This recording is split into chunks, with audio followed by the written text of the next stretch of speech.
Ladies and gentlemen, a very good morning and thank you for joining us here for our press conference on a Monday morning. We do appreciate the fact that many of you have travelled with relatively short notice. My name's Paul Oakden, I'm the Chief Executive of Reform UK. About 4 years ago, a small group of us started a journey, and the purpose of that journey was very simple. It was to do something that hadn't been done for decades, to start a political movement that was based not on a single policy, but on principles and values and ideas. A political movement that had the potential, the ability to take on a tired, old political establishment that had forgotten that it serves the people, and we are here to remind them of that. We've worked very hard, our momentum has grown, and today is a significant day in the development of our party, in the development of Reform UK, a party that after 4 years has grown to third in the polls, 14%, getting record by-election results for us. We're very, very proud of it, all largely as a consequence of the hard work and determination of our leader, who I'm delighted to welcome to the stage, ladies and gentlemen, Richard Tice.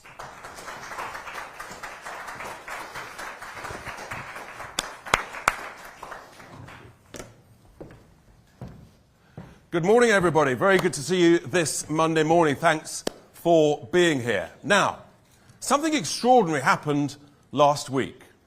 The Chancellor, he said, we have a plan, and the plan is working. The Prime Minister repeats it endlessly. Clearly no one's told them that the economy, our country, is in recession. Clearly no one's told them that that recession per person is the longest since records began almost 70 years ago. People are getting poorer. That recession, almost 2 years per person. If that's their plan, well, it's not the plan of the British people to get poorer. Let's be honest, it's not surprising they're sinking in the polls if they think a recession is a good idea. And something significant has changed in recent months. I've noticed people's concerns and anxiety has turned to anger and fury. Because nothing works. Britain is broken. And we all know who broke it. There are so many areas where it's broken, but let me just give you a few examples. I mean, there is absolute fury across the country that the Tories have imposed on us without any democratic consent whatsoever, in complete breach of what they promised in the 2019 manifesto and previous manifestos. They've imposed on us mass immigration that we can see from the data is making us poorer. No question whatsoever. People also, separately, are appalled at what's going on in our streets, in our towns and our cities, week in, week out, with these anti-Semitic, hate-filled, pro-Hamas marches that is leading to genuine fear. The Jewish community in London afraid to go out at the weekend. Many of them thinking about leaving London to go back to Israel. What a shocking indictment of the performance of the boss of the Met Police, of the person in charge of security in London, the Mayor of London, Sadiq Khan, of the Home Secretary and of the Prime Minister, that the Jewish community are terrified. Absolutely appalling. Separately, people are horrified that this gender ideology is infecting our schools, poisoning the minds of our children, parents, grandparents in their millions, shocked by this. And also, people are waking up to the absurd multi-trillion-pound cost of this obsession with net zero. But any of us who want to talk about this, oh no, we're a bigot, yeah, we're smeared, we must be labelled, we're phobic in some way. No, we're not. We're just talking common sense. The genuine concerns of tens of millions of people up and down the country. And it's only Reform UK that is prepared to have that conversation. I've said it before, but I have to say, I think the Westminster establishment has never been more out of touch with the concerns of tens of millions of hard-working British people up and down the country. That's why we're going up in the polls. Just last week, we were only 5% behind the Tories, who are sinking under sinking Sunak to just 18%. We're going up and they're going down. Now, many people think this is a short-term pressure group for one election. Forget it. You're wrong. This is a serious medium-term plan. We have to shape and influence and change the course of direction of this country of ours, because at the moment it is broken and people are getting poorer. And where does this start? Well, I'll tell you where we're polling even higher, and that, of course, is in the Red Wall. Millions and millions of people, as they hear about us, they say, thank heavens for reform. So let's be clear about our ambition. It's bold, it's ambitious. In the Red Wall, this election, we want to replace the Tories as the main alternative to Starmageddon. That's what it is. It's a nightmare coming to everyone near you in 2024. So we're going to replace the Tories in the Red Wall, which means we need a champion, of course, of the Red Wall, someone who completely understands it, who is trusted by voters to tell it as it is, no nonsense, no waffle, clear, basic common sense. And I'm delighted to announce that I have found that champion of the Red Wall for Reform UK. He's also, coincidentally, going to be Reform UK's first Member of Parliament in the House of Commons. He is, of course, a person of great integrity, no nonsense, and is the Member of Parliament in the county of Nottinghamshire for Ashfield. Please welcome Mr. Lee Anderson.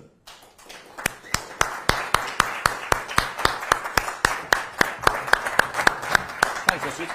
Thank you very much indeed. Brilliant. Let's go have a quick photo of them.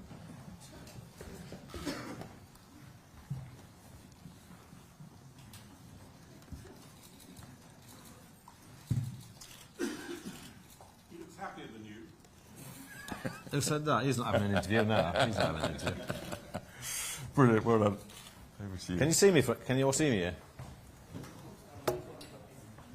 So, I want to keep it brief, guys, ladies and gentlemen. And we'll start by saying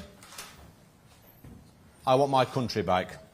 Over the last year or so, I've had to do a lot of soul searching on my political journey. And it was laughing. And I don't expect much in politics other than to be able to speak my mind and speak on behalf... Is that you, Harry, laughing? Speak on behalf of my friends, family and my constituents. Now, I might not know a lot of these long words some of the people use in Parliament, but I know a few short ones. But unfortunately, this sometimes leads me to be labelled as controversial in my opinions. But my opinions are not controversial. They are opinions which are shared by millions of people up and down the country. It's not controversial to be concerned about illegal immigration.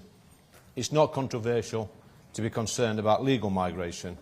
It's not controversial to be, worried, concerned about the Metropolitan Police and a failing London Mayor, and the hate marchers, the street crime, and the shoplifters literally getting away with ruining businesses on a daily basis.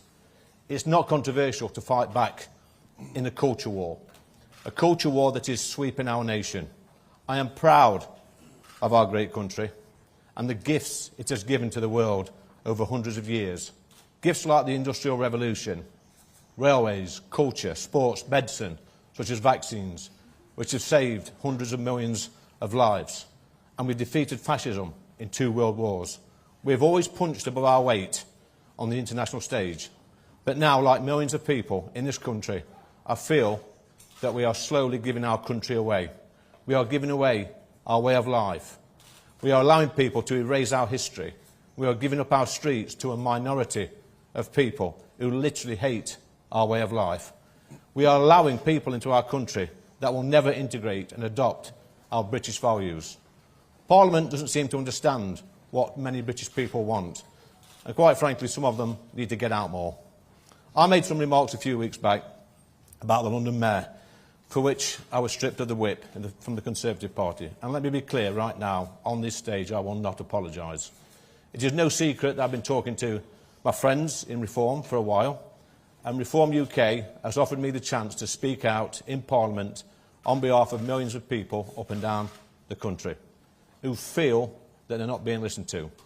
People will say that I've took a gamble, and I'm prepared to gamble on myself, as I know from my mailbag how many people in this country support Reform UK on what they have to say. And like millions of people up and down the country, all I want is my country back. Now, this may sound offensive to the Liberal elite, but it's not offensive to my friends, my family, my constituents and some of my donors. Constituents like my mum and dad, who told me they could not vote for me unless I joined Reform UK. My parents are both nearly 80, and they get it, and I must not let them down.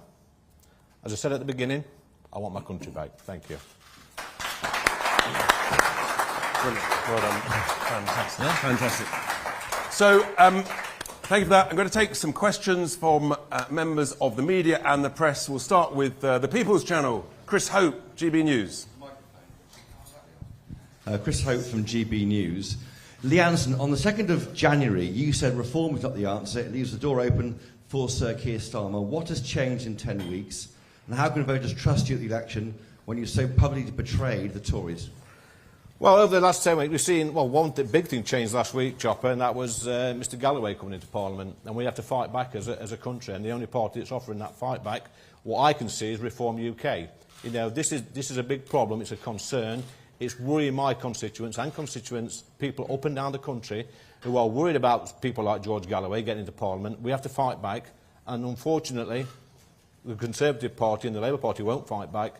This party will fight back, and that's why I've joined. And there is another big difference, Chris. On the 3rd of January, I said that we were facing a recession, that you cannot grow the economy with the burdens that I identified them, of the highest taxes, the highest wasteful government spending, nanny state regulations, mass immigration, and net zero. A month later, I was proved right. Sadly, the economy's in recession. As I said, for 2 years per person, we are in recession. That's what's changed. There's a massive, massive wake-up call. I hope that helps.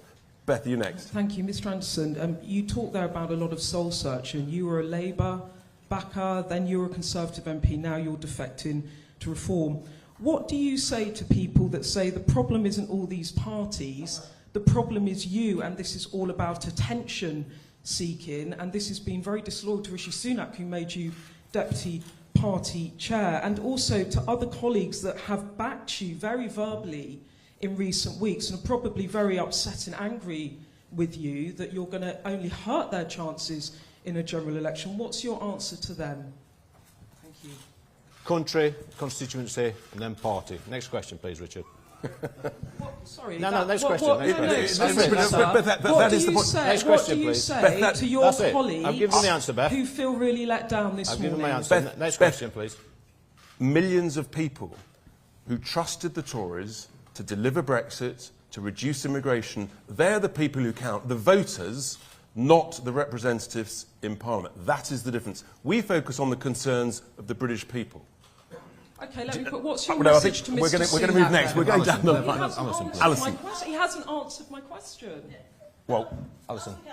Hello. Constituency, how confident are you that people there will stick by you now you've switched parties? Some are opposed to reform. I had 4,000 emails last week in my inbox. I've got a sack full of mail as well, not just from my constituency, Alison, from all around the country.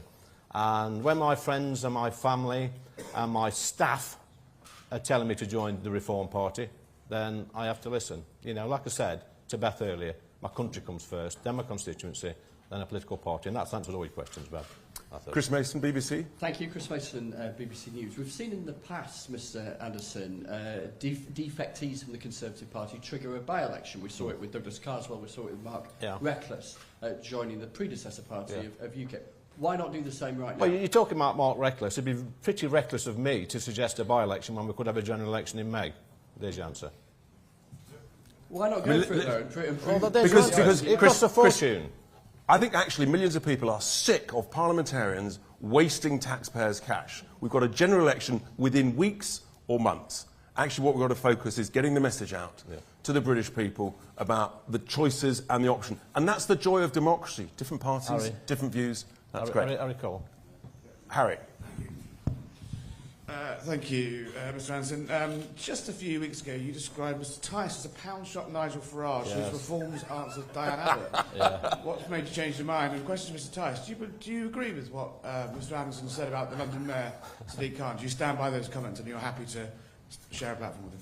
Look, absolutely, and I think millions of British people endorse the concerns and sentiments of what Lee was saying, which is that we are sick and tired of our streets being taken over by these pro-Hamas, extremist, anti-Semitic people and Islamist extremists. That's the concerns that people want to hear about. And in terms of pence, pounds, I tell you what, maybe if you look after the pence, the pounds look after themselves. And also on that point, Harry, somebody described you as a pound shop Glen Owen. And I didn't argue with that. Next. Thank you. Harry Horton, ITV News. Lee Anderson, you've had 3 political parties now in 6 years. How long are you planning to stick with reform? And why should people trust you, given that clearly your own political beliefs seem to be changing? And Richard, for you, how many of the Tory MPs are you talking to? And realistically, do you think any more will switch to reform before the general election? Well, first of all, my political beliefs have never changed at all. I believe in I think politics is quite simple. You listen to what people have to say, then you go to that place and carry it out, and it's that simple. And we're not doing that. And I think this party will allow me to speak on behalf of not just my constituents who are furious with what's happening in that place, but millions of people up and down the country. And like I said before, my country has to come first, and I'm scared of what we're doing at the moment in this country. We are giving this country away, and it's got to stop. And to answer your questions, I will be surprised if there are not more other MPs from other parties who don't join reform before the general election. Could be wrong if it's called a week on Friday, but otherwise I'll be surprised. Labour. Who's that? Yeah, Gary. Harry Gibbon, Channel 4 News. Thank you. If I understood your new party leader when he was doing the introduction, he said Britain's broken and the Tories broke it. Do you agree? I think every party's broke it. It's not just the Tory party, it's the Labour Party, it's Parliament, Gary. It's the whole of Parliament. What he said, is it? Oh, you listen to what I have to say. It's the whole of Parliament, the whole system, the whole democratic system in this country is rigged. It doesn't represent, really, what people are saying. I live in the real world. That's a place called Ashfield, Gary. It's a Junction 28, if you ever want to pop in. When I go into the pubs and shops and walk down the street at the weekend, people are talking like me. They're talking like Lee Anderson. They're not talking like you lot or the MPs in there. They live in the real world, and they've got real concerns about the cost of living, about migration, legal migration, illegal migration, Stuff like that. They're talking about, the crime on the streets, the shoplifting, the fact that you can't get a police officer turn up to your house if it gets burgled, the fact that people are pulling their own teeth out, you can't get a GP appointment. So I'm here to speak up for them, not for you lot. Andy. Thank you very much. Andy Bell, 5 News. Hi, Andy. Lee Anderson, haven't you just made it much harder for your Conservative colleagues who are fighting to try and hang on to their seats? Haven't you just helped Keir Starmer win the next election? Do you feel comfortable with that? Somebody, Andy, has to make a stand, and I said it last week, there's 650 MPs in that building over there, and if not one can speak out for the good of this country, then, quite frankly, what's the point in being there? I have to live with my conscience. My conscience is clear. When I go and see my parents yesterday on Mother's Day, happy Mother's Day, Mother, and they say to me, Lee, you need to join Reform, but this country needs saving. We're absolutely fed up with what's happening on the streets of London. We're fed up with what's happening up and down the country. We're just fed up. We need change. If my parents are saying that, then I can sleep well at night. I've got a very simple message. Vote Tory, get Starmer. Vote Reform, get Reform. Who's next? Thank you very much. George Parker from the Financial Times. Mr Tice, a question to you first of all. You talked about anti-Semitism and the rise in anti-Semitism. Are you equally worried about the rise in anti-Muslim hatred and attacks on the Muslim community? And to Mr Anderson, just specifically on the extremism policies of Rishi Sunak. He gave a speech on the steps of Downing Street last week. Michael Gove's got a new announcement on extremism policy this week. Do you think your former party is doing the right things to tackle extremism? Look, all extremism and all hate is bad, but we are clearly seeing that the real, most frightening impact on our streets and in our towns and cities at the moment is the threats to the Jewish community. I touched on it in my speech. I'll reinforce it. It's utterly appalling. And I called for these marches to be banned on October the 11th because I went on the very first one on October the 9th. I was ranted at, I was abused, I was shouted at. Israel hadn't even responded by then. I knew there was going to be a problem. And I tell you what, if they'd been banned then, we would not as a nation be where we are now, and the Jewish community would not be terrified. And so, I think actually, sadly, I was right then, and I'm still right now. Who's next? Just to the right of you. Sorry, you want to... Yes, sorry. Well, I mean, words are all well and good. And I agreed with pretty much everything the PM had to say on the steps of Downing Street a few weeks back, but we don't want words anymore, we want action. And when people up and down the country see these marches, these demonstrations in central London, they get emboldened, and then it starts happening everywhere else, and we're seeing MPs' offices attacked, we're seeing MPs attacked in the street, we're seeing council meetings or political meetings, ambushed, and we're not doing enough. I don't feel safe, sometimes on a Wednesday night walking out there, I have to use a different exit route. So, yeah, words are one thing, but we want to see action. And it's funny, this year is 40 years since the miners' strike, something which my dad was a striking miner, and I would go on picket lines with my dad, and the policing then was completely different, and I don't agree with everything the police did at the time, because some of it was quite horrible. But they had a job to do. They had to keep the peace, and they had to make sure that men who wanted to go to work got to work, and they did a job. They made sure that working miners got to work in places like Ashfield, where I represent. So I think the police, I don't blame the officers on the ground, I blame the chiefs, I blame Mayor Khan. And it's all well and good us keep blaming Mayor Khan, but I keep hearing words in Parliament like it's unacceptable for this to happen. I'm sick to death of hearing the word unacceptable. We need action, and the British people deserve action. And I tell you what, I mean, the fact that on Saturday you had a protester who was holding up a placard stating English law, which is that Hamas are terrorists. They are a proscribed organisation. He was abused, he was assaulted, and yet he was arrested, which basically says, under the current failing leadership of the Met Police are now on the side of the Hamas supporters.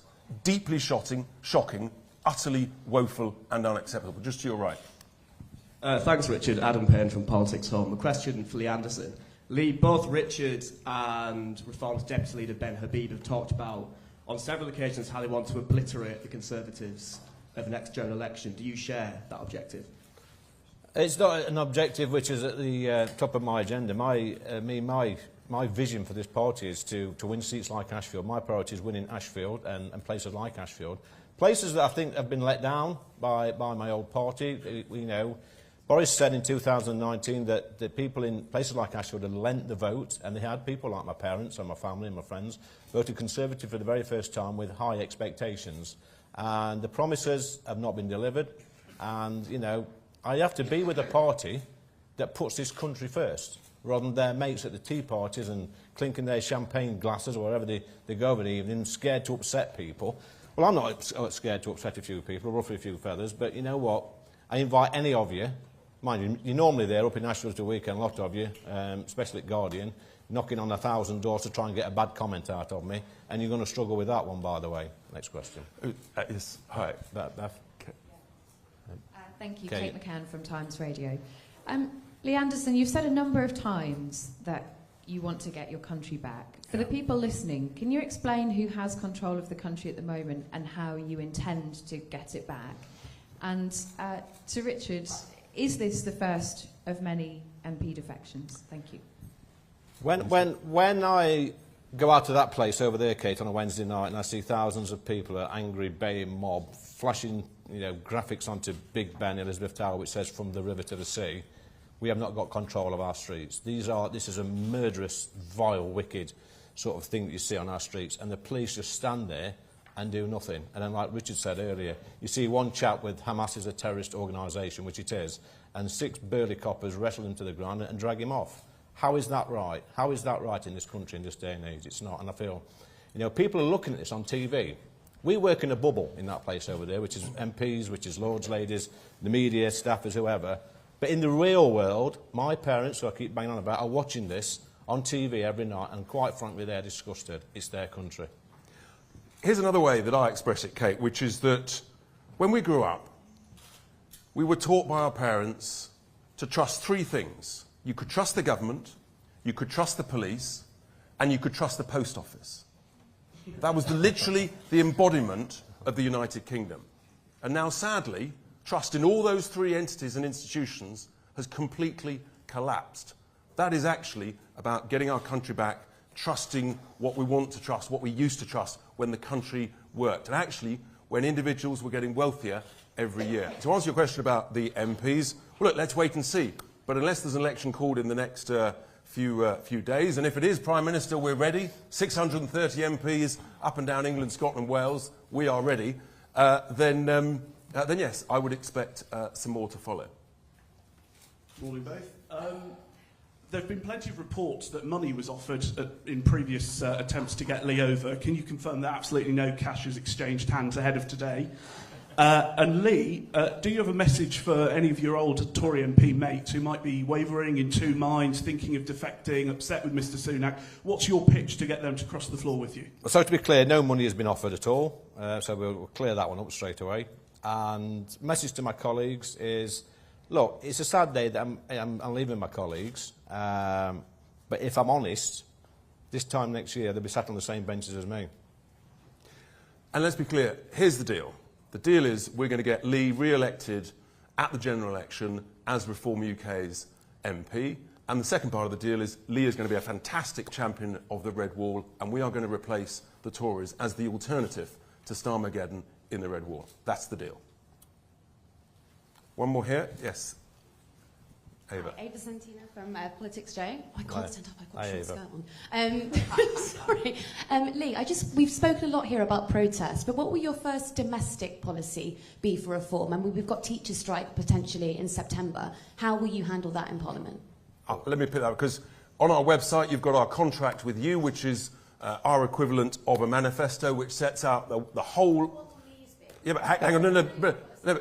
Lee is with us, and the key thing about that, we've touched on all the other things, the key thing is you've got to make work pay. And that's why the key economic policy of lifting the starting point to pay income tax to £20,000 from £12,500, that will make a massive difference to many, many people on modest incomes, on low pay. That will be the biggest single factor, and that's absolutely essential. I've signed up to the key pledges of the Reform Party, so it's on the website, Ava. Feel free to Google, we'll have a look and say, yeah, Lee Anderson agrees with all of that. I think we've probably got time for one more. And yes, hello.